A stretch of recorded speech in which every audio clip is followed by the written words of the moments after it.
Yang maksudnya kepada ahli sebagai ahli agama, yang ahli juga tadi mengatakan ikut serta dalam merancang beberapa perundang-undangan. Bagaimana ahli memaknai kata wajib di dalam undang-undang PNPS tahun 65 tersebut? Sebelumnya ahli tidak dijawab karena ahli sedang ahli agama di sini, bukan ahli bicara sebenarnya. Yang saya minta dijelaskan adalah kata wajib. Oke, bagaimana kalau di dalam hukum Islam kata wajib itu apakah boleh dikesampingkan atau wajib untuk dipenuhi? Berarti itu sudah hukum dari bahasa Indonesia. Dalam hukum Islam wajib itu sifatnya mandat, harus ya. Baik. Sekiranya kata wajib tidak dipenuhi, apakah akibat hukum yang timbul dari tidak dilakukannya kata wajib itu? Itu karena hukum dari Indonesia, bukan hukum Islam. Oleh ahli, kalau ini adalah hukum Islam yang tidak.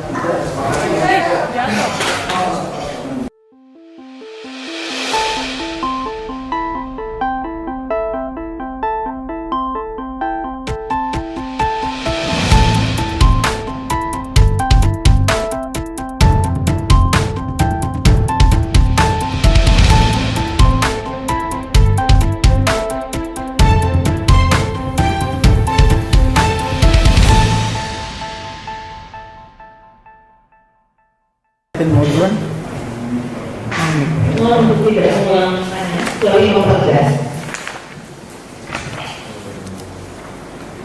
baik, terima kasih Majelis Hakim.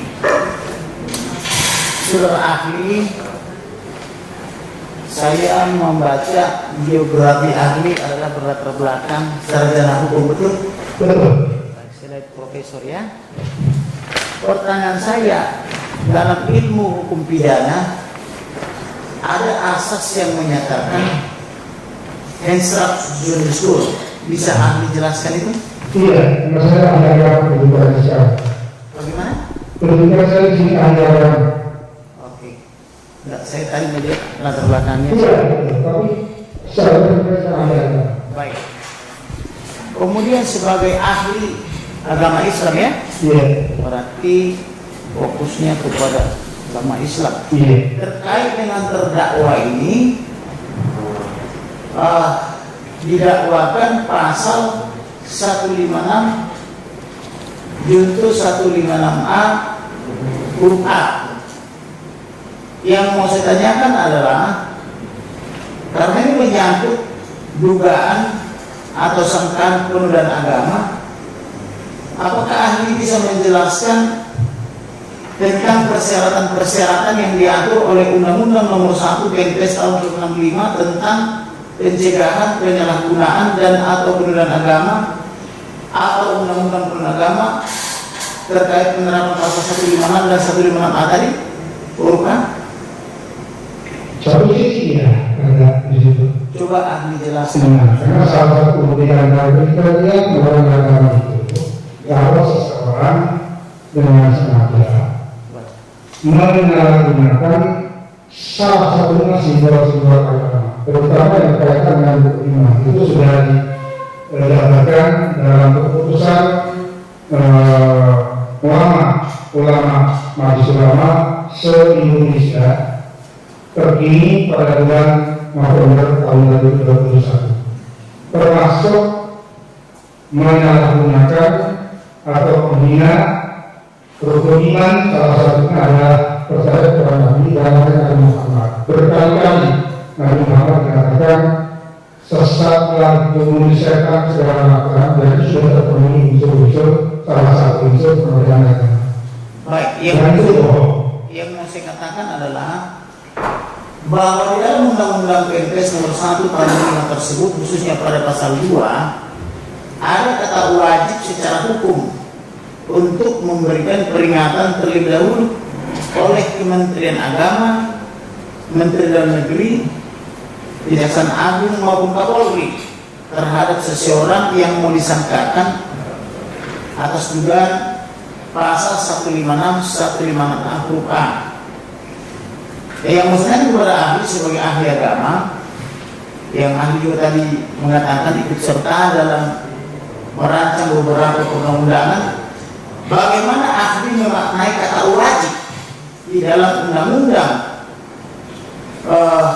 PNPS tahun 65 tersebut? Sebelum ahli tidak dijawab, karena ahli sedang anggaran di sini, bukan lagi berbicara seputar. Yang saya minta dijelaskan adalah kata wajib.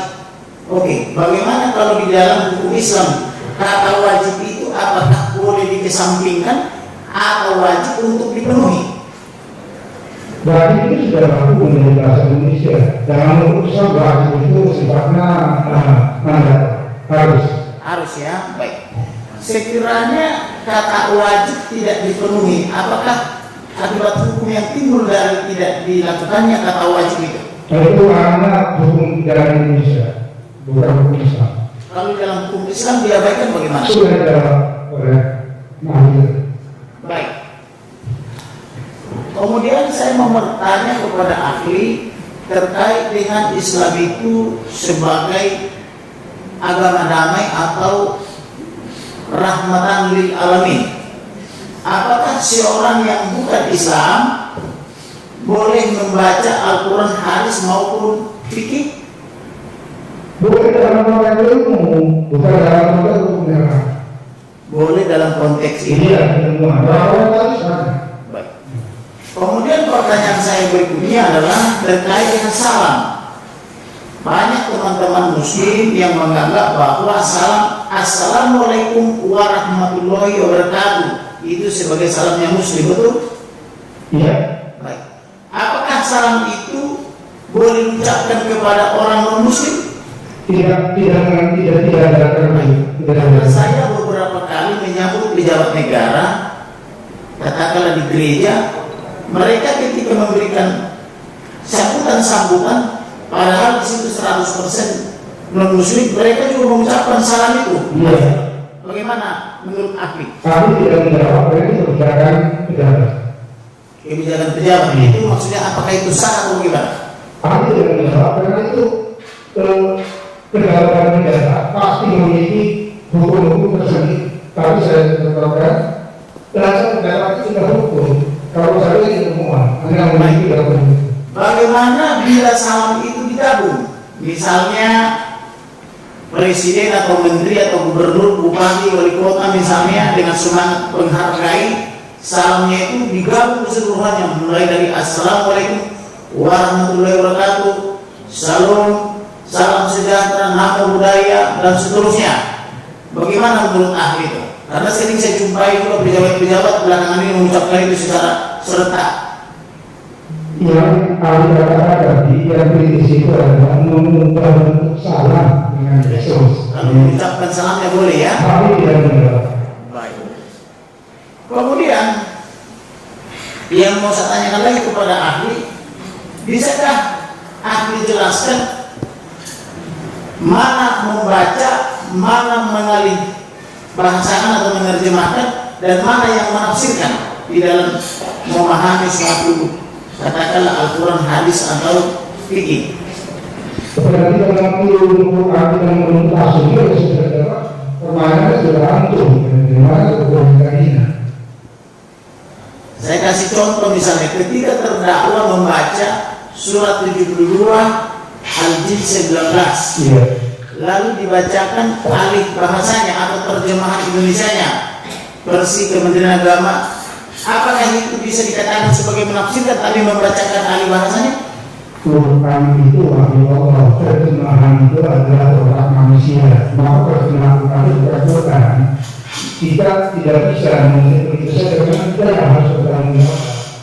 Pertanyaan saya, apakah membacakan alih bahasa atau bahasa Indonesia itu sebagai menafsirkan? Menerjemahkan. Menerjemahkan ya, bukan menafsirkan. Bukan menafsirkan. Baik, pertanyaan berikutnya. Ketika dibacakan huruf Arabnya atau tulisan Arabnya, kemudian dibacakan juga terjemahan atau alih bahasa di bahasa Indonesia, dan tidak dirubah kata-katanya, apakah itu bisa dikatakan sebagai perbuatan bohong? Bohong, kebenarannya salah. Lalu Indonesia ada kalau kita katakan salah, itu berdoa ini. Lalu apanya yang bohong secara ahli? Kan bahasa Arabnya benar dibaca, terjemahan bahasa Indonesia benar dibaca, apanya yang bohong? Membacanya salah karena tidak ada ilmunya. Baik. Antara sin sama sin, antara shot dengan dot, nah ini yang tadi saya katakan, kelirunya di sini, lagu saja. Baik. Lagu, kalau salah itu ya salah. Nah jadi tidak ada orang dilaki. Kalau begitu, terkait dengan Quran itu diturunkan dalam bahasa Arab kepada orang Arab supaya kamu mengerti, kurang lebih begitu saya baca itu ya. Sedangkan kami setelah memeriksa di sini puluhan saksi, hampir tidak ada yang bisa menjelaskan atau membaca kitab-kitab atau ayat-ayat yang didakwakan kepada terdakwa itu. Misalnya surat 72 Al-Jin 19. Setiap kali kami tanya, apakah saudara mengerti? Tanyakan kepada ahli, kami tidak mengerti. Surat Maryam 11 ayat 1, ahli juga tidak ada yang tahu. Saksi juga tidak ada yang tahu. Lalu bagaimana kalau begitu? Siapa dong yang berhak supaya tidak sampai salah membaca? Padahal mereka muslim semua loh. Saya Pak izin menanya, kalau boleh saya tanya, apakah semua orang di Indonesia ini bisa berbahasa Indonesia? Bolehkah mereka menggunakan bahasa kita karena tidak bisa bahasa Indonesia? Maaf, itu saja kita baca Quran, tidak bisa bahasa Indonesia. Jadi tidak jaminan kalau orang bisa harus bisa. Orang Indonesia tidak bisa bahasa Indonesia banyak. Nah itu, jadi jangan dihukumkan semua. Iya, yang saya tanyakan bukan itu, Apa? tentang kewenangan membaca, karena mereka sendiri rata-rata usia sudah ujung, bahkan ada yang anggota polisi sudah mau pensiun juga, belum bisa membaca atau belum bisa menjelaskan ayat-ayat itu secara benar. Mereka mengatakan silakan tanya aja kepada ahli kalau yang itu kan begitu. Karena dia tidak harus ada sama. Apakah artinya mereka tidak berhak membaca itu? Tidak, ada saat mudah saya mau tenis meja saja. Ada saatnya bagaimana membaca Quran harus subuh. Karena kalau itu suci ini yang keyakinan dalam Islam. Memegang Quran harus subuh. Orang lain melihat Quran kan terpas katanya. Ya itu pikiran tidak boleh dari subuh. Yang tidak muslim harus subuh. Kalau orang muslim mau membaca itu wajib butuh supaya bahkan kita ini suci. Karena bahkan Allah itu maha suci. Ini yang saya katakan. Quran setelahnya sudah komen. Karena dipahami semua dengan perasaan dengan pikiran. Ada keimanan. Saudara ahli, saya mau tanyakan mengenai apakah seorang muslim yang baik wajib beriman kepada Taurat dan Injil? Mengiman wajib. Mengimani. Karena tidak tahu, tapi tidak menghasilkan. Dengan kata wajib mengimani ini, apakah seorang muslim yang baik boleh membaca Taurat dan Injil? Seperti yang kami tahu gitu kan, dibolehkan membaca itu, tetapi pasti rujukan Al-Quran. Karena ini ada Al-Quran itu yang utama, ada yang mutasyabih. Jadi membacanya itu sepanjang yang masih sesuai dengan Al-Quran, itu. Dan ada satu yang dipastikan tidak boleh ikut menafsirkan, apalagi mengomentari dengan bahasa-bahasa yang melukai pengaruh Taurat dan Injil.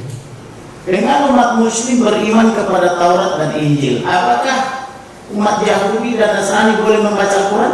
Kita tidak membahas sana. Yang kita bahas adalah yang disampaikan terdakwa. Baik.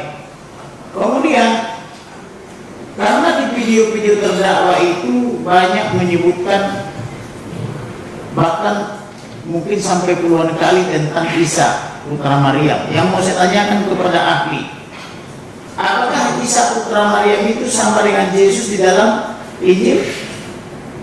Kami tidak menyamakan. Kami hanya mengetahui dan meyakini yang di dalam Al-Quran kami sudah disinggung.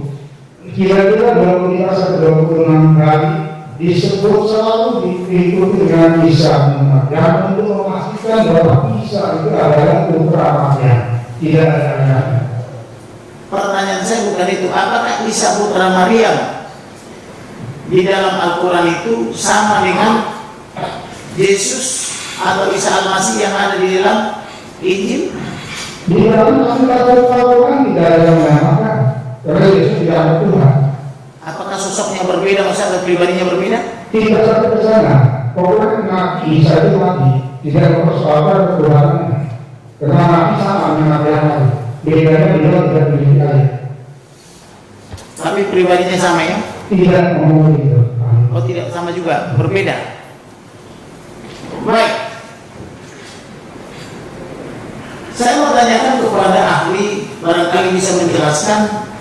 Saya kutip dari hadis sahih Bukhari jilid 3 halaman 28 ayat 1493. Di sana dikatakan, Apa bahasa? saya baca ya. Iya. Semua anak Adam yang lahir Itu terjemahan. Terjemahan. Saya menggunakan teks aslinya. Habis itu bahasa Arab. Apa tidak bisa dibaca bahasa Indonesia-nya? Tidak. Karena bisa saja ada itu antara asli dengan itu. Bagaimana kalau ahli saja yang baca? Saya kasih tahu judulnya. Tapi yang Hadis ada sahih itu mendengar. Bagaimana? Ahli dari pendengar tidak ada yang membaca. Baik. Jadi ahli menolak kalau tidak dibacakan bahasa Arabnya. Menolak. Baik. Kemudian saya mau tanyakan tentang perkataan daripada terdakwa di dalam video-video itu yang menyatakan kitab kuning membingungkan buat terdakwa. Karena di sana dia menjumpai kalimat yang menyatakan Allah membiarkan umatnya disesatkan. Bagaimana tanggapan ahli? Salah pemahaman terhadap umumnya. Baik. Apakah benar Allah membiarkan umatnya disesatkan seperti yang dibacakan oleh terdakwa itu? Sesat pendapat itu. Bukan pendapat. Apakah ayat yang dibacakan itu? Bukan itu artinya, bukan itu maksudnya. Itu apa artinya menurut ahli? Kalau tidak, umpama kita lihat, ada laporan lalu lintas, ada letter S, yang berhenti, ada di bawah kita masuk ke namanya kita biar itu bukan kita yang membiarkan, kita yang tidak mengikuti perintah Allah. Jadi itu keliru memahami. Jadi maksud daripada surat Al-Jumu'ah, Karena dia tidak mau mengikuti hidayah Allah, maka dia sesat. Itu yang dimaksud dibiarkan itu dirinya dia dengan sesat. lalu bagaimana dengan komentar terdakwa yang mengatakan harusnya kan dijagain atau ditegur? Iya itu kan menurutkan dia karena dia mampu begitu. Begitu ya? Iya. Baik. Kemudian saya mau tanyakan tentang video terdakwa yang mengatakan bahwa Al-Quran dan hadis adalah konstitusi negara Arab Saudi. Apakah terdakwa pernah mengetahui bahwa dasar negara atau prinsip-prinsip hukum di dalam negara Arab Saudi adalah berdasarkan Al-Quran dan hadis? Ini pembahasan yang tidak nyambung. Kalau yang berasal dari masalah urusan Saudi itu hak mereka. Biarkanlah di dunia ini memiliki hak manusia sendiri. Bukan, pertanyaan saya bukan itu. Pertanyaan saya, apakah benar negara Arab Saudi berdasarkan Taurat Al-Quran dan hadis? Tapi tidak jelas. Walaupun tahu.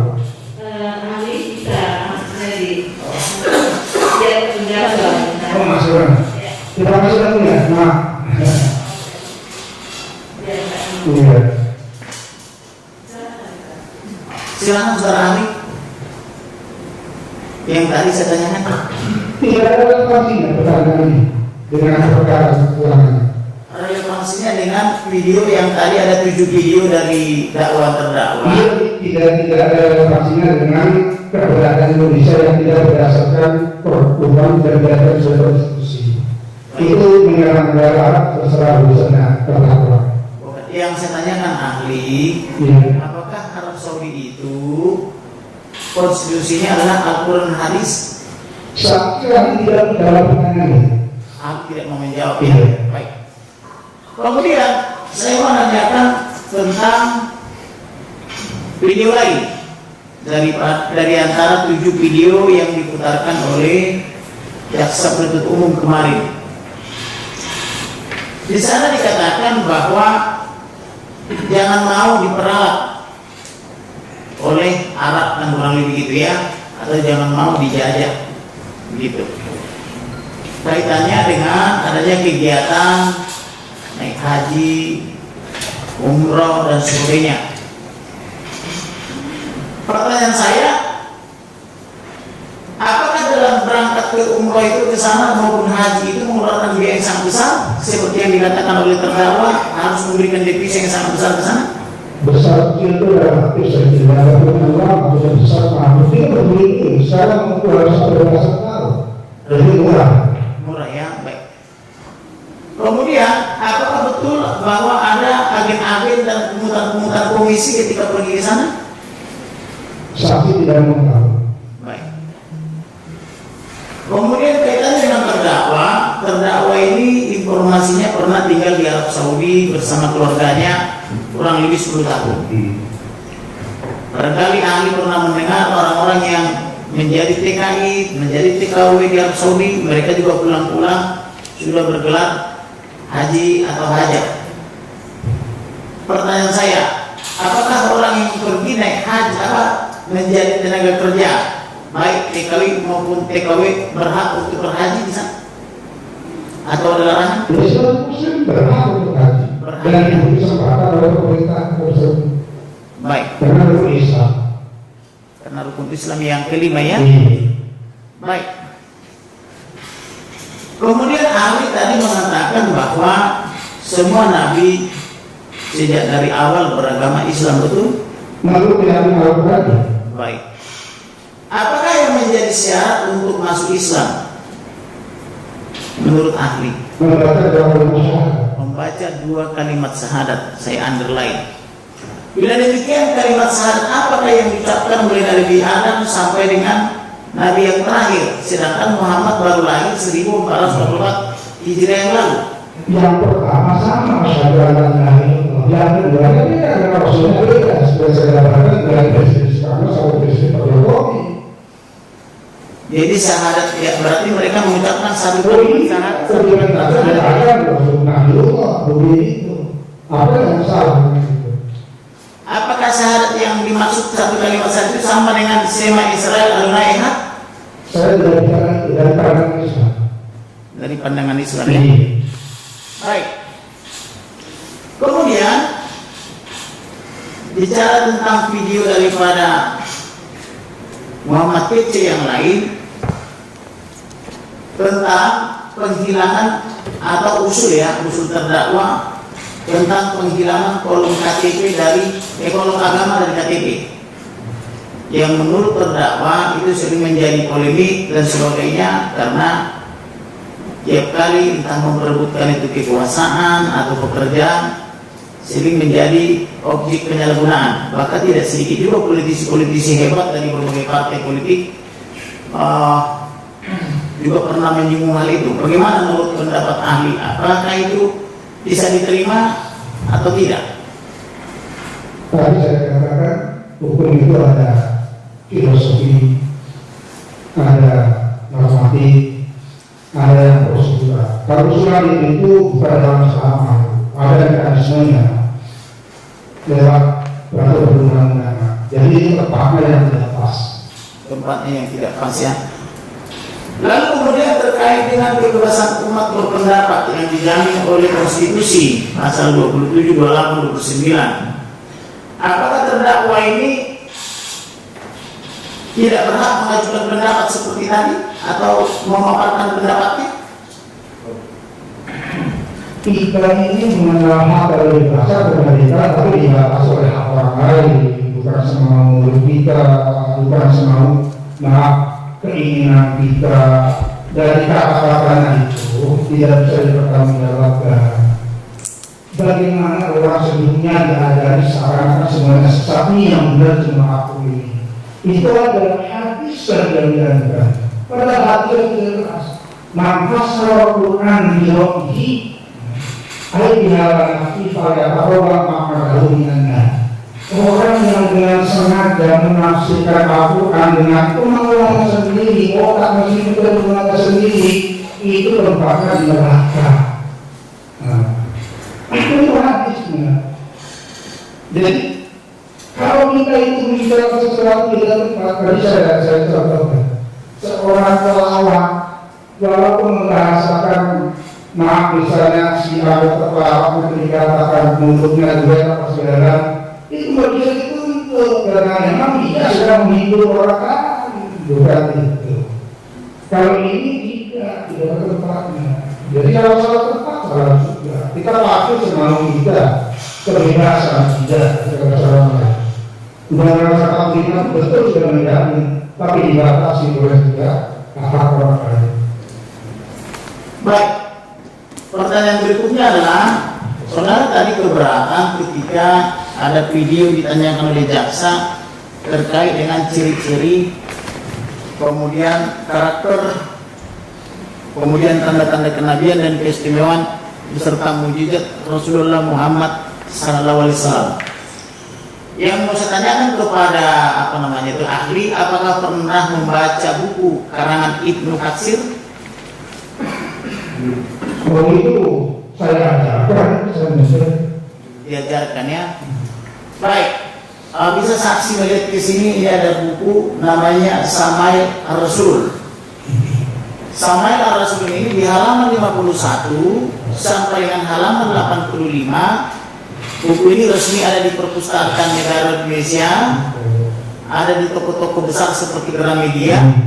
Di sini sebanyak kurang lebih 35 halaman mengutip berbagai hadis, termasuk hadis sahih tentang ciri-ciri daripada Muhammad. Dan saya perhatikan setiap kali ciri-ciri ini dibaca, dari kalangan pengunjung juga langsung banyak yang tidak terima, bahkan mohon maaf ahli, mereka berteriak anjing gitu loh, seolah-olah itu karang-karangan daripada terdakwa MKC. Bagaimana menurut pendapat ahli?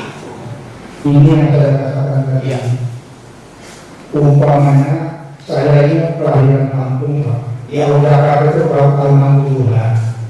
Waktu saya pertama ke Jakarta ya Jakarta pusing itu umat itu pasti sesat itu ya. Karena saya belum punya ilmunya, begitu saya kuliah, ya kan, saya sekarang orang-orang biasa saja. Jadi mau diri kita juga, mau diri kita dan diri kita seperti itu, membutuhkan yang terbuang habis itu. Ada yang dinamakan habis itu, habis palsu, habis yang tidak oke, menurut saya terlalu banyak ilmunya, gitu kan. Baik, maksud saya ahli. Ya. Ini kan ditulis dalam dua versi bahasa, ada bahasa Arabnya, ada bahasa Indonesianya. Kemudian diperjualbelikan secara umum, ada di Perpustakaan Negara Indonesia. Sekiranya di bukunya isinya adalah terlarang, pastilah sudah jaksa bertindak untuk menyita ini atas nama negara, toh? Nah, pertanyaan saya, bagaimana ahli menyikapi ini? Karena seringkali saya lihat, terutama di kalangan pengunjung ketika ini dibacakan, mereka semua marah kan begitu, seolah-olah ini buku ilegal kan gitu. Ya tadi itu bisa jadi marah karena memang dia belum bisa merelasikan antara hadis yang satu dengan hadis yang lain. Saya umpamakan orang yang menurut dokter harus amputasi kakinya, telinganya, pasti dia akan marah, kaget. Tapi kalau dia menyatakan bahwa ini yang harus diantisipasi dan dia pasti dia akan siap itu. Jadi yang saya katakan tadi tidak cukup dengan membaca satu hadis ini lalu simpulannya seperti itu. Di Quran dikatakan akan saya contohkan bahwa ilmu musallin. Kok Quran mengatakan orang yang sholat kok celaka karena yang dibaca cuma sepotong ayat ini. Persis hadisnya cuma satu itu. Korelasinya dengan sana. Yang saya mau ahli fokus ke sini aja dulu, karena ini kan ada dari halaman 51 sampai halaman 85, berarti kurang lebih 35 halaman dia khusus membahas berbagai hadis secara bahasa Indonesia dan bahasa Arab. Iya, Pak. Nah, pertanyaan saya, kenapa orang-orang Indonesia secara umum saya perhatikan marah baik di medsos maupun di ruang persidangan ini, padahal ada dasarnya. Itu yang saya maksud ahli. Barangkali ahli bisa jelaskan. Iya, Majelis saya potong tidak langsung selesai. Ini yang dimaksud langsung aja saya potong. Baik. Tadi kan aku sudah bilang hadis itu kan ada mardut kan dari palsu ya kali ya. Iya, saya katakan Palsu dan hadis makbul ya, itu ya. Nah, kali kita katakan aja mengenai ciri-ciri yang tadi dijelaskan oleh jaksa mengenai Nabi Muhammad, tadi yang juga disampaikan penasihat hukum itu masuk dalam hadis mardut atau makbul menurut penilaian ahli.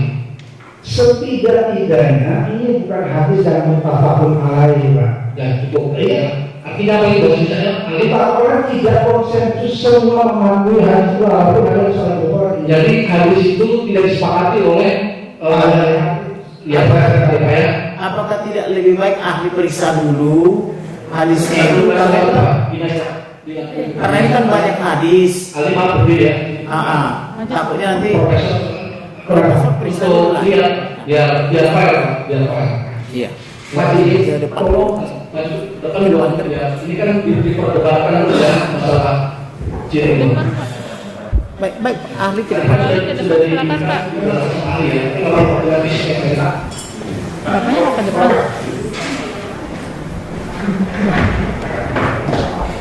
Dengan Martin buka halaman 51 sampai 85. hadis saja nggak disebut, hadis apa nggak disebutkan. Bisa Karena harusnya tolong bikin form biar yang menyampaikan dari kantor biar dia itu menjawab ya biar kopi menjawab.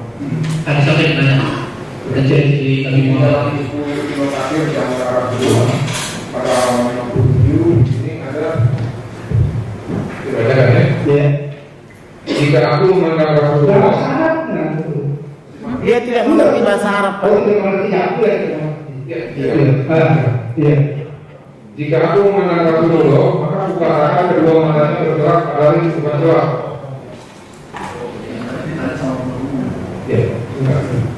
Imam Ahmad berkata, menceritakan kepada kami Mujahid bin Yahya, menceritakan kepadaku dari Abdullah bin Iman al-Ansyari, dari Ali al-Masyudi, dari Utsman bin Abdullah, dari Humus, dari Nabi bin Zubair, dari Ali dia berkata, ya,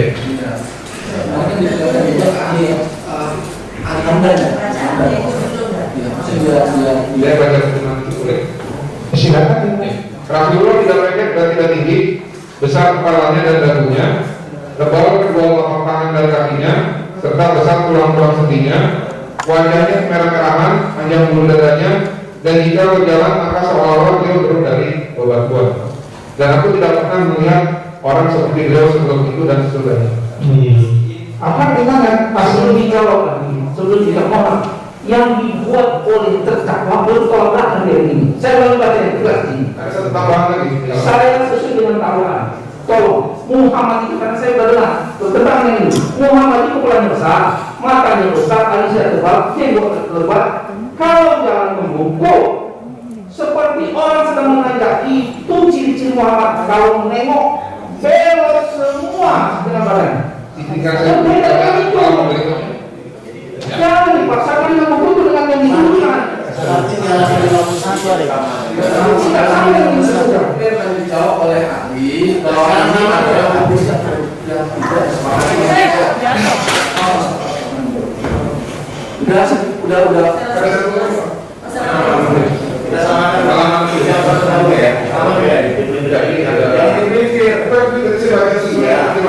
Apa yang kami bawakan itu lagi disesuaikan.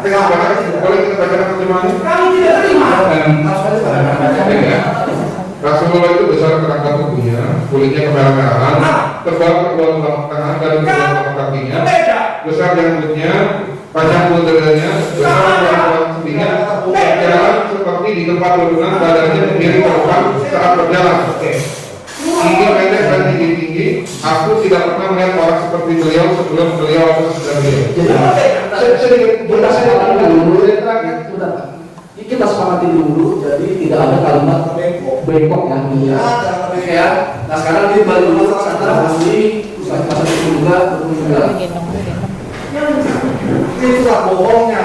Itu. Nggak ada bengkok, bilang bengkok. Baiknya sekarang seperti yang tadi ditanyakan Itu dengan hadis. Pertama, Ada itu kan, tapi saya katakan, makanya kenapa saya ingin aslinya, ya kan bahasa Arab itu memiliki kosakata yang paling banyak pengertiannya. Tidak cukup dengan terjemahan itu. Terjemahan ini yang saya katakan Bapak Hadar Mulia. Sunnah itu ada dua macam. Ada sunnah at-tasyriyah, ada as-sunnah ghair at-tasyriyah. Sunnah at-tasyriyah itu yang bersifat mengikat, ilzam, mandatori. Yang ghair at-tasyriyah itu sunnah yang tidak mengikat, termasuk ke dalam jalan itu tidak mengikat itu, karena Rasul sebagai manusia biasa punya pilihan untuk berjalannya kayak apa. Dan saya sudah mengatakan tadi cukup menjawab ini, enggak selalu Rasul itu jalannya seperti itu, apalagi kalau berbeda umat ya enggak begitu. Makanya hadis ini bukan menggambarkan keseluruhan organ Rasulullah itu. Jadi di sini tidak disepakati ya? Sama sekali tidak Jadi kita yang Baik. jangan. Kemudian saya mau nanyakan lagi tentang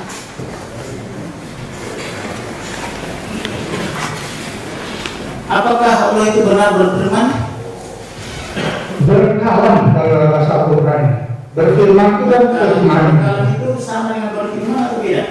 Oleh umum diartikan sama. Baik. Apakah dalam Muslim firman itu yang dimaksud adalah Al-Quran? Kalau firman Allah itu ya itu pasti. Baik.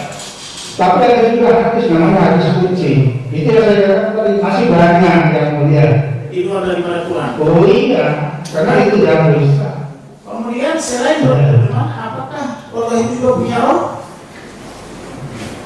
Karena bahasa bilang nggak boleh mengusik Allah itu. Allah katakan begini, tafakkaru fi khalqillah wa la tafakkaru fi dzatillah. Kalau Anda membahas itu, tubuh kamu aja bahas ciptaan Allah. Nggak boleh membahas Allah itu, nggak mampu dengan kita. Izin yang mulia yang saya perhatikan. Tapi saya sudah ikut, saya punya cucu, karena yang paling namanya. Saya ini begitu tua, sudah berilmu, cucu saya belum. Apakah dia yang menyesuaikan saya atau saya menyesuaikan dia? Tentu saya menyesuaikan dia, saya tidak sadar. Tapi saya menyadarkan diri. Nah, ayo makan bubur. Nah, padahal saya bisa bubur. Jadi menyamakan Tuhan dengan itu terlalu absurd penghinaan di dalam Tuhan. Pertanyaan saya ahli bukan menyamakan, yang saya tanyakan apakah Allah itu berfirman? Kalau iya katakan iya. Kemudian apakah Allah itu punya roh? Karena saya ambil dari kata ruhullah kan gitu, sama kalimatullah kan gitu ya. Kalimatullah itu saya pahami kalimat Allah kan gitu ya. Iya ya. Jadi apakah Allah itu ada rohnya? Ada juga berfirmannya kan gitu. Karena Allah tidak berbentuk dalam konsep itu saja, tidak menjawab itu sebutan saja yang saya contohkan. Kata-kata ruhullah, kata-kata kalamullah itu simbol di mana Allah membantu hambanya untuk bisa memahami. Aneh kalau semua kok pengen difahami oleh akal pikiran. Saya gambarkan tadi, cucu saya itu baru SD pun belum tamat. Saya sudah guru besar. Kalau saya semua pengetahuan saya sampai ke sana itu tidak ngampungnya, malah Allah memberikan sekali. Ali saya pikir tadi sudah dijawab ya, Mas Rupiah. Jadi tidak bisa digambarkan Allah itu karena tidak berbentuk dan itu harus diimani. Jadi absurd katanya seperti itu jawabannya. Baik. Lalu bagaimana saudara ahli ketika kisah Maryam dia melahirkan Isa itu karena ditiupkan dengan rohnya Allah maksudnya. Ini yang mulia, tidak disebut-sebut sini kalau berdakwa pada mungkin Nabi Muhammad. Jadi ahli tidak bisa dijawab. Apakah ahli tidak mau menjawab itu? Tidak mau menjawab. Kalau begitu, dan saya cukup yang mulia dilanjutkan oleh rekan saya. Silakan yang belum ditanyakan. Ini saya lanjutkan yang mulia.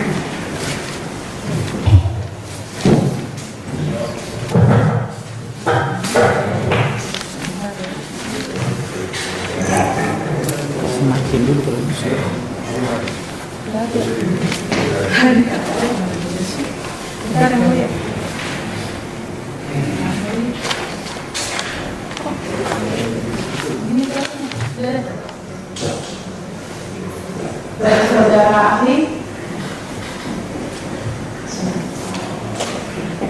dalam ajaran Islam yang murni, apakah diajarkan untuk membenci atau memusuhi orang yang berbeda pendapat?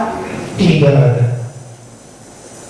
Apa arti ayat dalam Islam di Al-Quran surat Al-An'am ayat 108? Disebutkan, janganlah kamu maki sembahan-sembahan yang mereka sembah selain Allah, karena mereka nanti akan memaki Allah dan melampaui batas tanpa pengetahuan. Bagaimana tanggapan? Ya, itu kaitan sebab turunnya ayat itu kan ada klausulnya, karena terjadi pertengkaran di antara orang yang berbeda agama. Bukan hanya sekarang ini, sudah kali itu di zaman para nabi dahulu sudah terjadi. Maka Quran memberikan pesan, janganlah Anda mencela begitu. Kenapa mencela? Tidak perlu, karena keyakinan dia itu jangan kita asuhan gitu kan, lakum dinukum baliyati. Jadi penyebab turunnya itu ayat itu perlu dipersoalkan. Siapa yang menuliskan Al-An'am ayat 108? Apakah dalam ajaran Islam yang luhur diajarkan untuk mengolok-olok sesembahan lain apabila keterangan terdakwa sebagai respon atas pernyataan oknum ustaz? Bukankah ini penggenapan ayat tadi? Di sini yang mulia tidak relevan dengan persaksian kami. Pertanyaan yang lain. Apakah Allah mengajarkan kebencian? Apakah dia membenci atau memusuhi orang atau golongan lain itu justru bentuk ketidaksetujuan terhadap perintah Allah? Di sini yang mulia tidak relevan dengan yang ditaruhkan. Selalu berputar pada Muhammad, Islam, lalu kepada Islam. Apakah yang diucapkan terdakwa tidak bisa diperdebatkan atau dijawab lagi oleh umat Islam? Karena salah ya, tidak diperdebatkan. Yang namanya debat itu dalam Quran ada 3 struktur. Yang pertama itu adalah berdialog. Kalau dialog itu bahasa sepihak gitu kan. Kalau tidak tahu bertanya, ada etikanya, ada yang bermujadalah. Yang mujadalah itu dalam kusir. Ada yang menghakimi sendiri. Nah ini kan sudah dihakimi sendiri oleh yang bersangkutan. Kalau terdakwa MKC bohong, siapa yang dibohongi? Kalau Islam imannya kuat, apa bisa jadi benci atau memusuhi Kristen karena ungkapan-ungkapan terdakwa? Yang pasti menimbulkan reaksi yang keras dari banyak orang. Buktinya diadakan ke pengadilan. Dan pengadilan mengabulkan. Apakah ada agama mengajarkan kebencian atau memusuhi agama lain? Keseluruhan dalam keseluruhan maksud saya. Tapi lagi berbicara Islam, karena Islam yang nanti oleh terdakwa terus untuk pernah menyebut agama yang lain. Sekian nanti. Dua lagi. Kesalahan mana saja dalam Islam yang hanya Allah berhak menghukumnya? Benar jelas pertanyaannya. Kesalahan mana saja dalam Islam yang hanya Allah berhak menghukumnya? Tidak jelas pertanyaan buat saya. Kan ada kesalahan manusia itu disebutkan bahwa ada kesalahan yang dihukum secara dunia maupun di akhirat gitu. Pada dasarnya Apakah ada spesifik? Pertanyaan saya seperti ini, kesalahan mana saja dalam Islam yang hanya Allah berhak menghukumnya, dan kesalahan mana saja dalam Islam yang manusia berhak menjadi hakim? izin tidak relevan dengan yang dibahas. Pertanyaan yang lain. Ya, sekian, terima kasih. Aman. Cukup dari Menteri cukup. Cukup yang mulia. Terima kasih. Ini pertanyaan saya sedikit saja. Ya. Mohon maaf, apabila saya mungkin mengulang, tetapi mengulang pertanyaan dan sebetulnya kami sudah menjawab. Hanya saja ini untuk dicatat di berita acara. Ya. Tadi untuk bisa menafsirkan, ya, Al-Quran itu ada 15 cabang ilmu pengetahuan. Tadi sudah kami sebutkan Al-Quran, hadis, ijma, namun belum bisa dilengkapi lagi. Kita sendiri, mohon maaf ya kalau saya mengulang. Baik, yang mulia izin. Menurut salah satu ahli tafsir namanya Al-Imam Jalaluddin As-Suyuti menyebutkan minimal untuk bisa diakui menafsirkan Quran itu minimal memiliki 15 cabang ilmu itu tadi, ya. Ada yang meningkatkannya kepada 6. Saya katakan tadi di antaranya Muhammad Rashididdo. Kenapa ahli mengutip ini? Karena ini sudah dunia mengakui kepakaran beliau sah sebagai mufasir. Nah, di antaranya tadi mengetahui, menguasai ilmu bahasa Arab, itu salah satunya. Mengetahui ilmu Al-Quran, menguasai ilmu hadis, menguasai ilmu fikih dan usul fikih, ya, menguasai ilmu sosiologi disebut dalam ilmu akhlak dasar dan lain sebagainya. Cukup menyebut separuh itu sudah lebih. Kemudian kalau untuk metodenya, Bapak, Metodenya minimal ada 4 macam yang harus dilakukan itu. Kan tadi saya umpamakan main pingpong, main tenis, bolanya sama-sama bola, ukurannya harus berbeda. Ya, bola kaki itu 11 pemainnya, volleyball itu berapa 6 ya? Kamu lihat. Nah itu permainan saya sudah ada mainnya. Dan ini Quran yang itu nggak ngerti ditanyakan makanya. Ya, ahli keberatan menerangkannya. Wong nggak mudah menerangkan. Ada metodenya. Ada metodenya. Tapi dia mengalir kutip kan. Tadi upama sudah servis sudah nggak pas pada koridor yang ada. Kemudian yang ingin saya tanyakan mungkin tadi sudah ditanya kemarin ya. Jin itu sama dengan setan, ya, di saksi ahli yang sebelumnya. Yang ingin saya tanyakan dalam agama Islam, jin apakah sama dengan setan? Ada persamaan, ada perbedaannya. Oh, ada persamaan. Iya, ada perbedaannya. Dari sisi kata-katanya juga sudah ada perbedaan persamaan.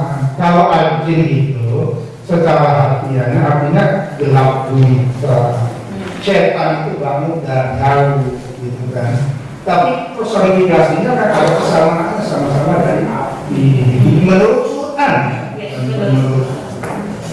Tadi saya menyebutkan ada manusia yang berperilaku jin. Saya jelaskan. Itu kan surat An-Nas tadi saya katakan. Minajin nabi An-Nas. Orang yang suka di dalam hatinya itu agak suka menimbulkan sikap luas isu dalam Al-Quran, kecerdasan tulis, ngerumpi, ngebohong, itu dasarnya itu sebenarnya bisa dari jin, bisa manusia. Saya ini manusia, kalau dilakukan seperti itu, ya setan. Kenapa? Ngerumpi pekerjaannya, menyalahkan orang yang benar, membenarkan orang yang salah. Itu kan nama kecerdasan tulis bahasa Indonesia kan. Apakah itu dari bahasa Quran saya tidak paham. Tetapi ya pasti itu maksudnya yang melakukan tingkah laku seperti itu ada kalangan jin dan manusia. Dilengkapi juga nanti di sini ada seperti itu. Ya. Jadi simbol sebenarnya melihat di neraka kenapa bahan bakarnya itu batu? Kok tidak besi? Padahal pada sudah hati. Simbol ilmu pengetahuan di dunia ini mengatakan kalau batu dibakar dengan besi dibakar, batu kan nggak memuai.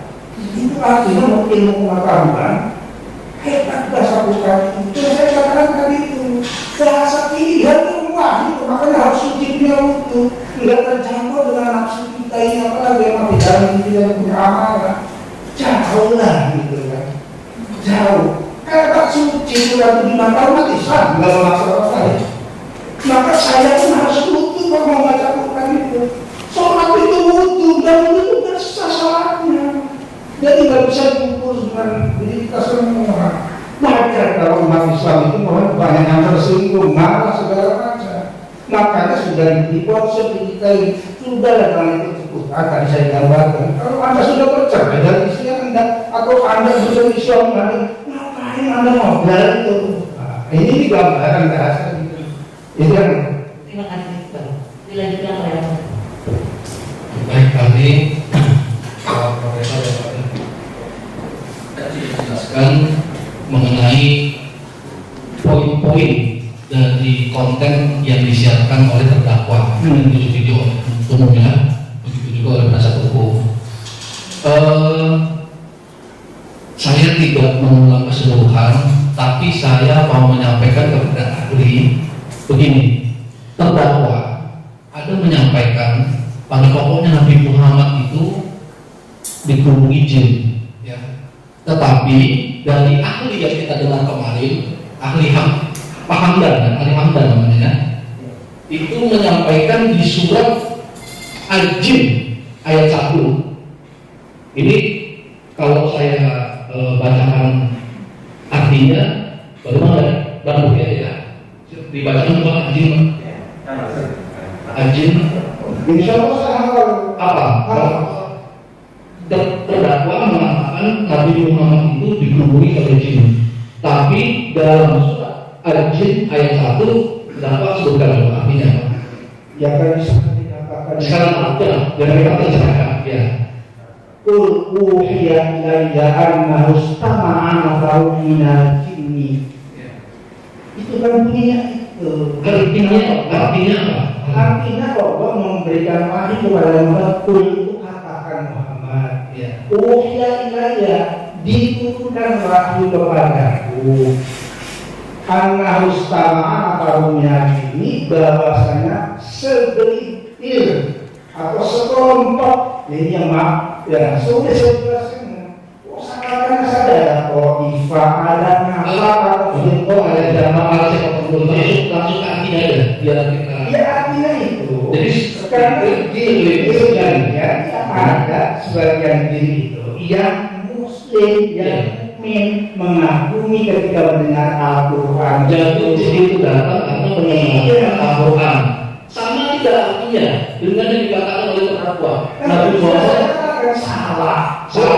Nah, sekarang dari konteks ini kan sudah saya salah satu saja ya. Iya. Ada beberapa Quran yang lain dan apabila saya ulang itu juga ada beberapa. Tapi ini saya ambil contoh lagi. Iya.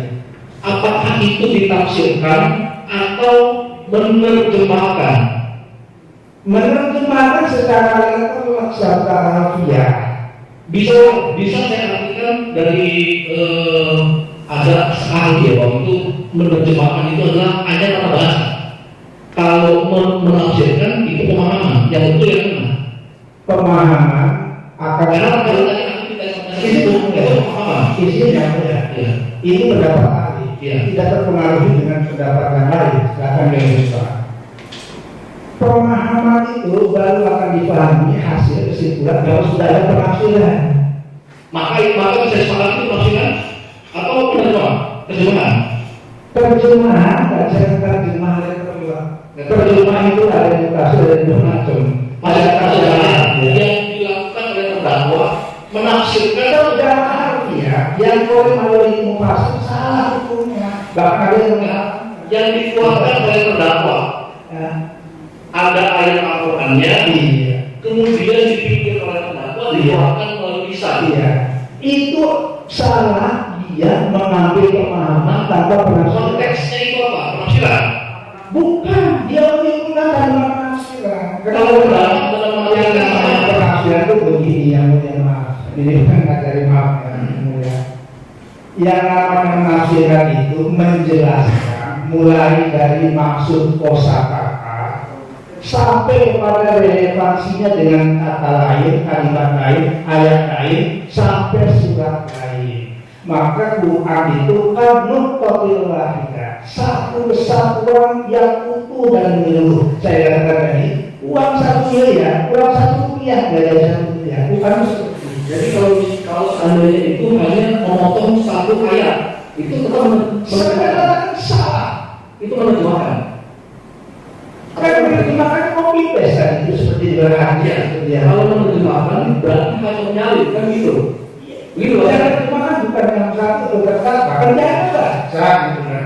Tapi nggak bisa berlindung di situ. Kita harus bertanggung jawab. Nanti satu contoh dalam surat Al-Jin, ternyata apa yang disampaikan oleh terdakwa ini berbeda dengan arti yang sesungguhnya. Itu Ya, makanya apakah sebenarnya ya, maaf ya, saya mengerti.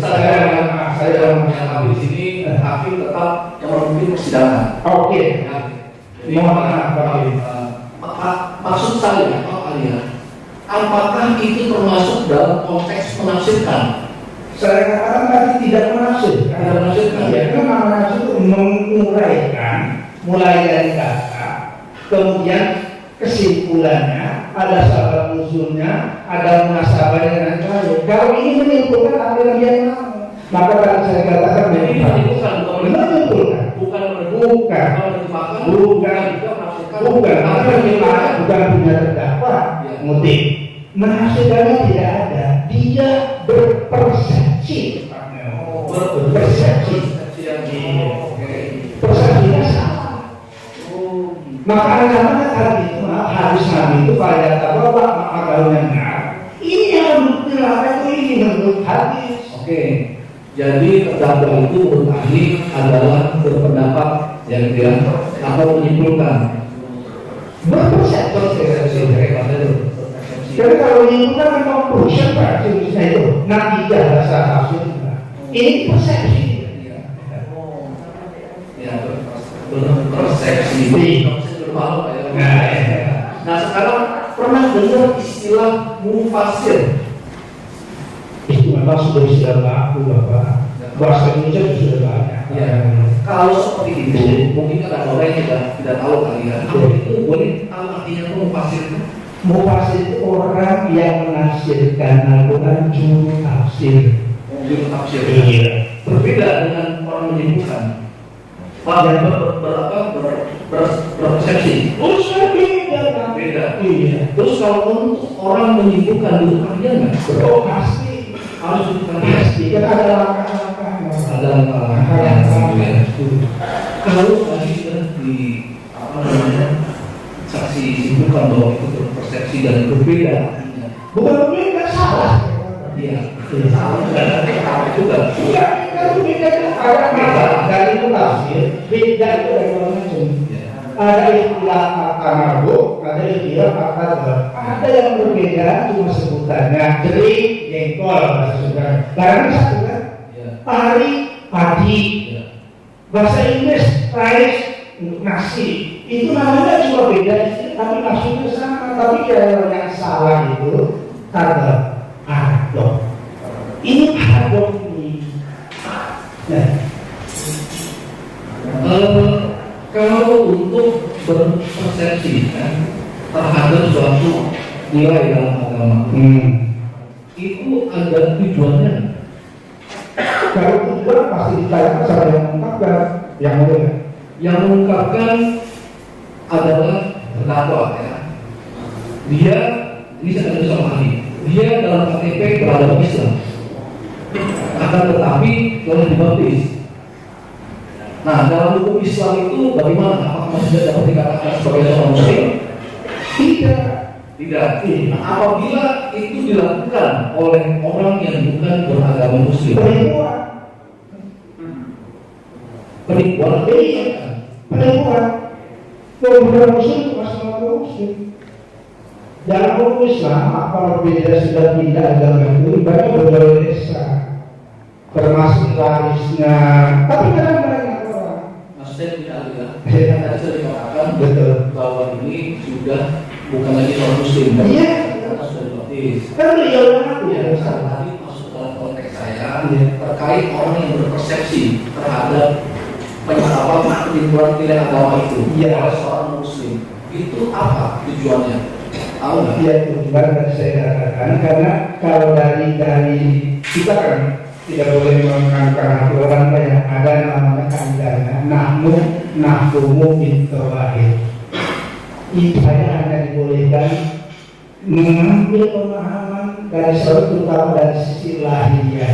Wa Allah yatawalla sa'ir untuk batinnya sepenuhnya diserahkan kepada Allah Subhanahu wa taala. Tapi ada karimah.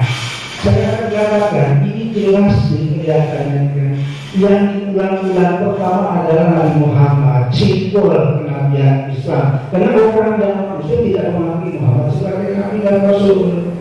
Yang puncak itu adalah ayat Al-Quran. Ini kitab sucinya umat Islam. Yang puncak itu adalah para bangsa. Enggak puas-puas berkali-kali dari sebut bangsa-bangsa lain kali sesekali. Dari situ ada namanya karimah. Ahli mengumpulkan jelas Tidak mungkin kalau nggak punya tujuan di dalam hatinya. Tujuan apa? Nah itu dari persepsinya itu sendiri. Nah itu Pak yang Kalau jadi kan ahli kan juga sebagai seorang tafsir ya orang tadi awal. iya saya mengajar takut ya. Saya pernah membaca literatur mengenai klasifikasi tafsir. Tapi ini yang mau saya tanyakan pada ahli dalam menyimpulkan suatu nilai ya dalam agama itu ada klasifikasinya Dalam menentukan ya dalam menyimpulkan atau mempersepsikan ayat-ayat dalam suatu suci Al-Quran. ya pasti ada. Saya dicontoh nih maaf ya. Bahan yang sama dengan rasa bumbu yang berbeda akan menimbulkan perbedaan rasa dan menimbulkan perbedaan suka. Maaf, bukan ada yang berbeda. Bahan sayur asam itu ada bahannya pepaya, manindo, ya daun manindo, ada kacang panjang. Bumbunya bumbu sayur asam.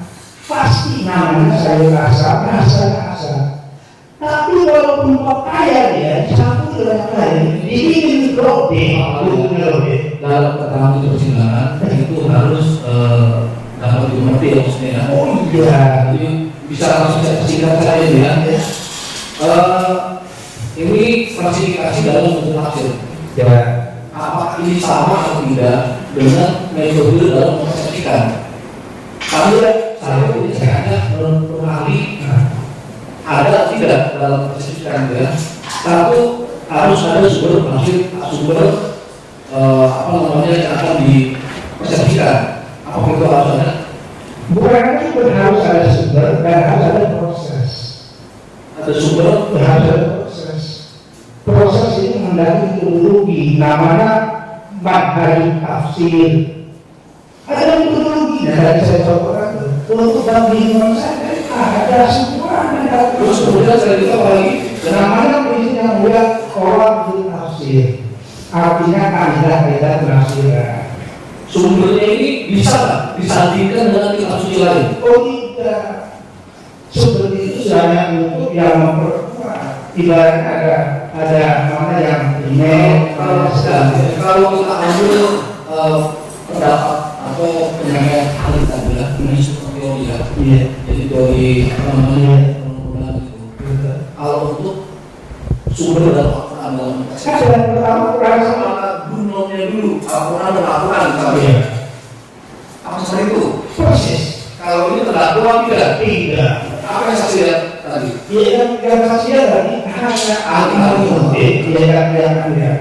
hanya dia membaca ayatnya saya tidak satu saja karena dia sudah pede dengan bacanya itu. Saya katakan harus saja menurut saya.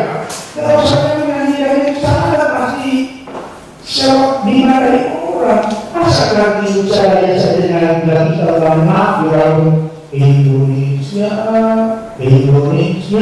ya merdeka aku negeri Indonesia ya merdeka bisa lalu namanya bahasanya salah itu satu sedikit lagu bangsa Jadi sumber itu harus dari Al-Quran itu sendiri, hadis dan sebagainya. itu sudah rangkaian ya Terus apakah itu yang kedua masuk ke dalam jenis perjanjian apakah memang harus dalam satu kalau saya dengar saya dari ahli yang lain satu akidah atau tidak ya untuk mempersepsikan ini harus orang yang atau akidah gitu dengan kitab atau yang diimani. Tadi yang ini saya contohkan kalau ini akan berkaitan dengan unsur keimanannya itu harus beragama Islam, Harus beragama Islam. Nah, Kalau yang beragama lain mempersepsikan, ya, mempersepsikan. Nah, kalau ini kan dia sudah dibaptis, mempersepsikan kitab suci Al-Quran boleh tidak? Ya tidak boleh, sudah ditinggalkan. Yang mulia.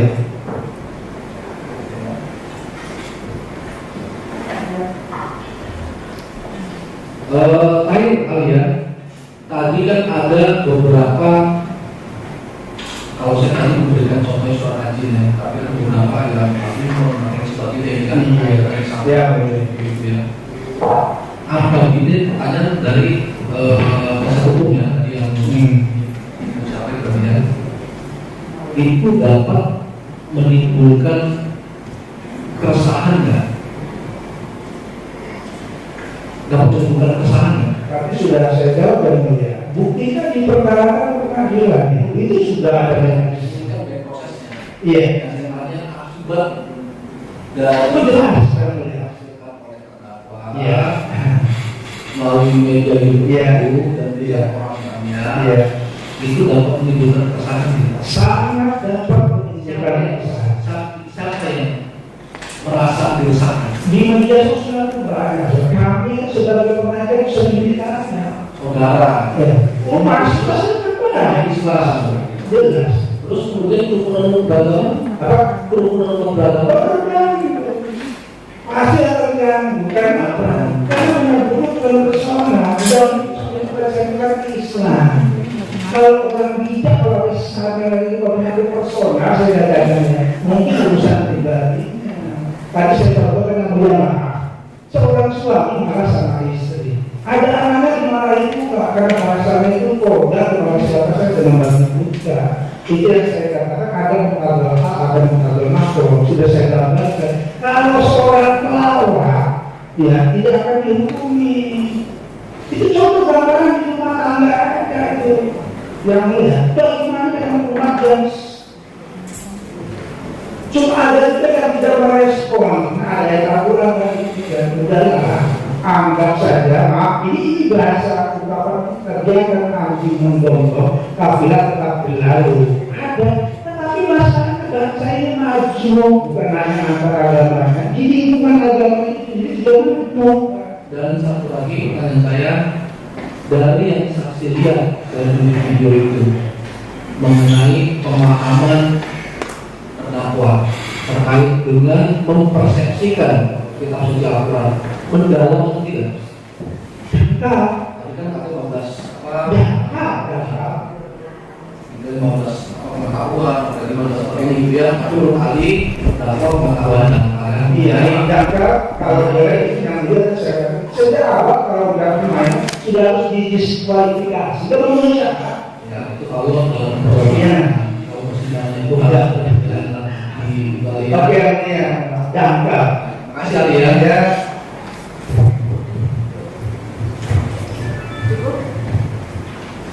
Cukup dari penutupmu. Saya ada pertanyaan terakhir. Silakan yang mulia. Sebetulnya apa yang salah? Tadi sudah dikatakan juga ya, cuma saya ingin mengulas saja. Apa yang salah sih? Apabila si terdakwa ya, yang tadinya beragama Islam, dia kemudian juga pernah mengikuti pendidikan pesantren, ya. Kemudian dia mengimani agama lain. Apa ini yang ingin saya tanyakan? Apa karena memang ya tadi pengetahuannya yang ahli disampaikan ya. Apakah memang karena faktor lingkungan atau karena memang tidak mendalami lebih lanjut mengenai agama Islam atau ada faktor lain tapi itu dapat saja? Ya, ini dari sisi ahli, karena menyangkut agama itu kan keimanan dan budaya. Yang keimanan itu pasti ada bersangkutan. Nah, tadi saya sudah katakan kita tidak boleh mengikuti hatinya orang lain walaupun ada kalimat bisa dibaca. Tetapi ada beberapa ya urusan pengakuan membuat pesantren berapa itu terserah pengakuan namanya sudah saya jelaskan tadi. Ya sekarang kan ada pengakuan itu dari orang lain, lembaga lain, ada keterangan, ada pertigaan sudah yang itu. Tapi Quran mengajarkan bahwa ini masalah iman terutama masalah hidayah. Hidayah itu ada dua yang dia mohon maaf izin bukan mengajari apa yang diminta karena saya ditanya dari sisi pandang ilmu yang ahli ketahui, hidayah itu ada dua macam. Ada hidayah pasif namanya, ada hidayah aktif. Kalau orang non muslim masuk Islam itu, ada yang dapat hidayah pasif, ada yang dapat hidayah aktif. Biasanya yang dapat hidayah aktif ini adalah ilmuwan yang cerdas dan sadar. Wah, itu permingguan orang di pulau Eropa sekarang ini dicari negara supaya enak dengan gitu ya. Ratusan persen menurut agama Islam, jadi ada yang keluar, ada yang masuk, itu sudah biasa itu, biarkan dihormati ya. Cuma tadi itu, nah kalau sudah ditinggalkan kan katanya tadi jelek Islam ini, nabinya pembunuhnya itu, lalu ngapain masih pusing? Jadi sekarang masih itu benci tapi itu, kalau saya atau itu lalu benci. Jangan-jangan kena nggak untung itu, jadi istrinya sebenarnya cantik gitu ya, karena nggak dimodalin, nggak dikasih lipstick, nggak dikasih, kayaknya jelek. Masalahnya nggak tahu bumbunya gitu. Dan saya udah sadar sederhana, tapi karena istilahnya saya harus ulang-ulang saya kalau mau kasih lagi, bukan itu hati. Nah ini mohon maaf izin ya, supaya lebih mudah.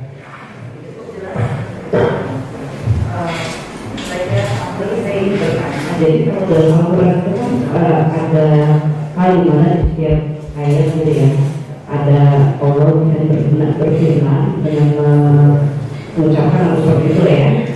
Hai orang-orang yang mukmin ya, seperti itu ya.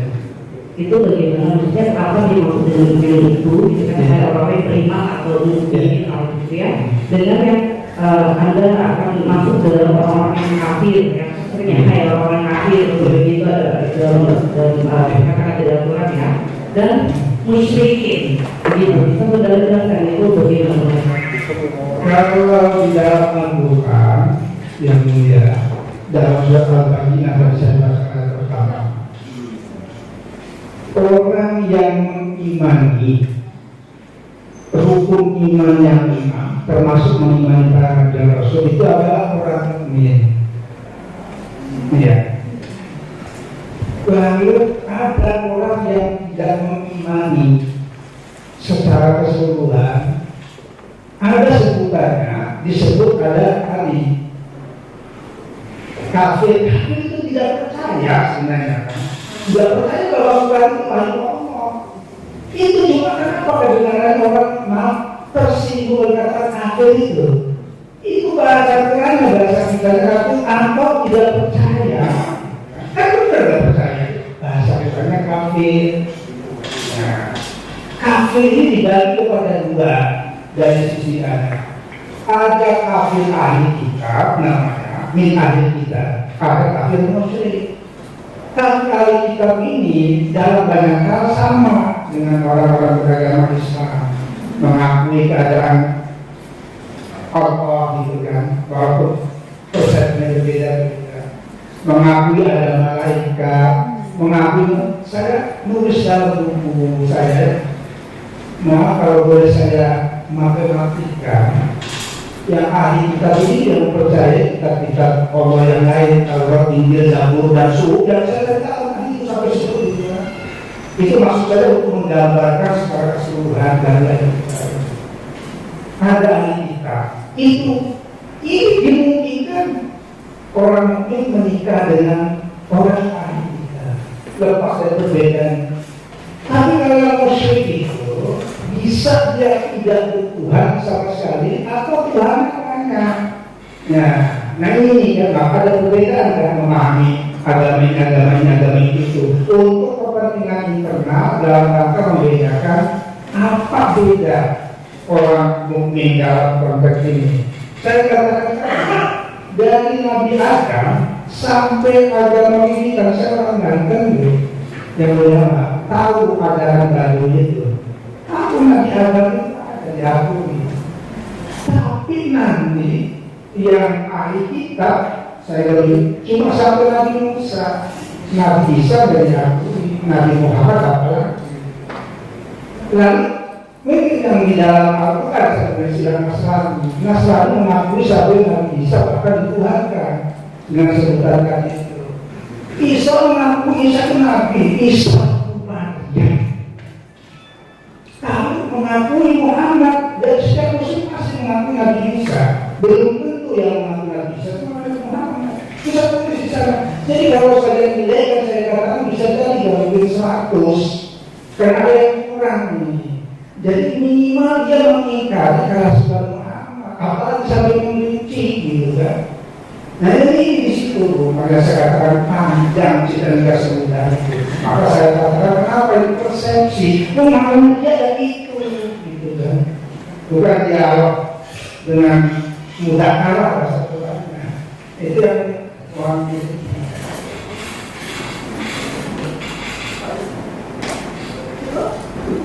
Cukup ya? Ternyata ada pertanyaan?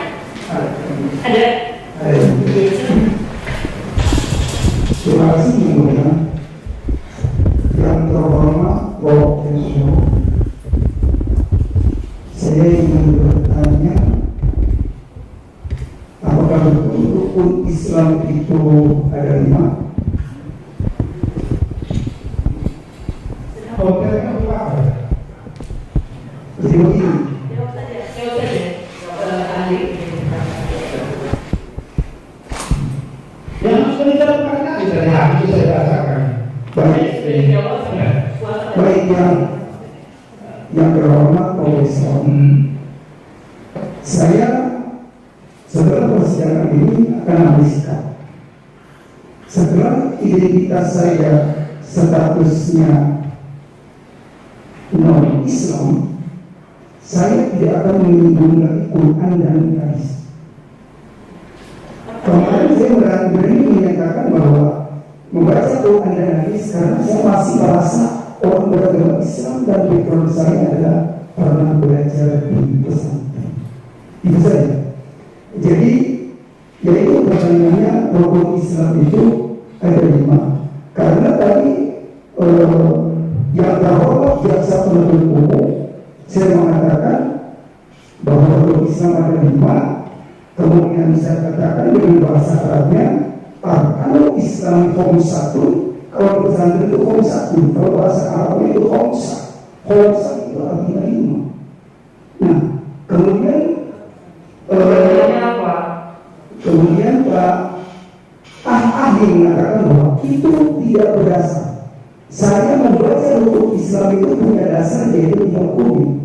Kita cari yaitu pertanyaannya itu rukun Islam betulkah ada 5? Kalau ada 5 berbeda. Saya mengatakan agama Islam satu. Itu saja pertanyaannya. Terima kasih. Izin ya. Iya, rukun Islam itu 5. Kan tadi saya sudah jelaskan hadisnya dibaca bagaimana saudara. Hanya terdakwa ini dari 5 rukun iman itu apa saya katakan ditetapnya karena puasa yang tidak tersinggung-singgung, yang zakat, yang apa utama haji ya, sampai digambarkan Hajar Aswad. Nah, dunia mengakui Umar bin Al-Khattab radhiyallahu anhu itu adalah pemimpin dunia. Itu dunia, bukan hanya memperoleh Islam. Ilmu hukum acaranya itu yang dikatakan beliau itu dipampang di berbagai pengadilan, termasuk Belanda.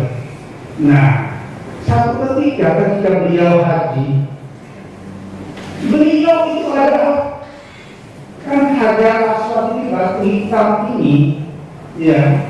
Masa saya harus menciumi Hajar Aswad yang sudah dicium oleh mulut jutaan orang? Nah, kedengar oleh Ali bin Abi Thalib Umar. Ini itu bukan akal pikiran Muhammad yang menciptakan batu hitam ini. Dan Ka'bah itu sudah Nabi Adam yang mulia sudah ada. Makanya sedikit lagi, kadang-kadang kalau tidak tuntas ya, makanya diizinkan itu. Jadi ini kenapa seperti itu? Itulah yang tadi.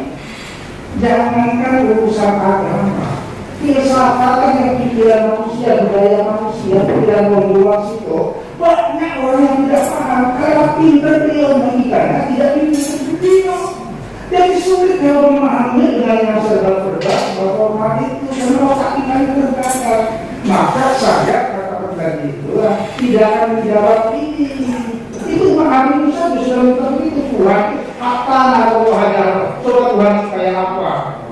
Maka kami mengingatkan lagi gitu kan ada bahasa tidaknya yang tidak bisa dipahami oleh pasti kami sendiri. Jadi saya kira saya mengambil pemikiran, saya tidak punya kemana-mana pemikiran keadaan ini dalam konteks bukan soal putusan dari arkan Islami form 1 dasar form syariah, bukan di situ. Tapi ini yang dipelajari itu kan jenis-jenis arkan Islami ini disalahkan dan ini menyimpang kaidah yang berlaku itu yang mereka. Ada pertanyaan lain? Sudah cukup ya? Sudah selesai cukup ya? Oke. Ada gimana tanggapannya dengan saksi? Ahli ya? Karena saya adalah ahli yang mengatakan itu tadi bahwa saya mengatakan hukum Islam itu tidak berdasar. Itu saja. Terima kasih. Sudah ahli tetap ada keterangannya, tetap ada keterangannya. Terus tadi ada keterangan, jadi yang sudah selesai dua lagi. Katanya ahli mengatakan terdakwa ini mengucapkan atau mengutip itu tidak berdasar, menurut terdakwa ini berdasar. Iya, ini yang dia berdasarkan tadi kan disebutkan kitab Asy-Syifa. Kalau saksi ahli sudah menyampaikan, ahli tetap ada keterangannya, tetap ada keterangan yang sudah disampaikan. Tidak diskomunikasi karena pada saat dasar hukum Islam 5 itu kan terdakwa mengutipnya dari kitab Bumi tadi. Saya katakan itu tidak berdasar karena kalau konsep hadis Nabi ini benar yang mulia. Bunyi hadisnya bunyian Islam ala konsep. Jadi beda antara kitab Bumi itu bukan dasarnya hadis Nabi. Beda statusnya dengan Imam An-Nawawi Al-Albani dan belajar di Banten itu. Terima kasih ahli sudah memberikan keterangan tidak ahli. Berarti sudah selesai ya untuk hari ini. Kita lanjutkan besok. Ya ada berapa saksi? Ahli. Untuk yang offline kita juga sama satu yang dari Pak Andika kemudian besok offline. Iya. Kita mulai 8:30. Ya. Baik, Pak Andika. Kita yang offline itu dulu ya. Ya. Iya, offline. Sudah gimana? Jam 8:30. Buat yang mulia, tapi kami usul untuk kalau masih ada pemutaran video supaya pagi-pagi serentak semuanya ahli-ahli itu menonton video ini sekiranya diperlukan untuk ditonton. Ya. Ya.